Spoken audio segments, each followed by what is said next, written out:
Mubango ucio uruguritio ni muthikabu munene wa kanitha wa ACK guku bururi-ini Jackson Ole Sapit thukuru-ini wa thekondarĩ wa airĩtu wa Limuru Girls county-ini ya Kiambu. Kũringana na Ole Sapit, augĩte atĩ ta kanitha nĩ mahĩmbĩirie kũgacĩrithia marĩa matũrigicĩirie na oho kũnyita mbaru kĩoneki kĩa bũrũri ũhandi-inĩ wa mĩtĩ bilioni 15. One student, one tree campaign. The campaign will run across all Anglican-sponsored schools, and we have 4,600 across the nation. And this is just a launch of the program. We have partnered with organizations such as Furaha and Baraka Farm, Mwangasa Light. Banks have come on board. Oho nĩ atarĩirie ũrĩa maranyitanĩra na thirikari kũhĩtũkĩra rũhonge rwa mĩtitũ gũkũ bũrũri-inĩ KFS nĩguo gũtigĩrĩra arutwo othe thukuru-inĩ icio nĩ mahota kũhanda mĩtĩ nginyagia mĩtitũ-inĩ ya thirikari. We are also using our churches, and next year is our celebration of wholesome ecology, because we have thematic areas in which we dedicate each year. And then it will be followed by wholesome beauty or aesthetic, because we want to live in an environment that is inviting and conducive in the workplace, in churches, in business and in homes, that we create an environment that is conducive for habitation and for work.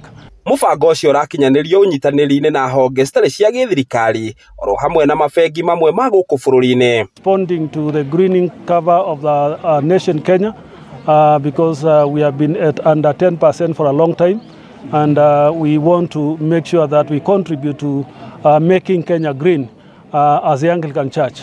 Our aim is to plant 15 million trees by next year. We have well planted since we began the program over 7 million trees, and we are hoping that we are going to achieve our targets of 15 million trees by next year. Gũkĩrĩ ũguo kanitha ũcio nĩ ũrutĩte rĩtana kũrĩ makanitha mangĩ hamwe na Kenya othe kũhĩmbĩria gũthĩngĩcĩra marĩa matũrigicĩirie gũkũ nayo thirikari ĩkĩũrio kwarahũka na gũtigĩrĩra gũtirĩ na mũndũ kana andũ marathũkangia mĩtitũ guothe bũrũri-inĩ. If all churches can come out and do what we are doing, it will be a big campaign and a big endeavor. If all entities and businesses come together with their workforces, we can do much more.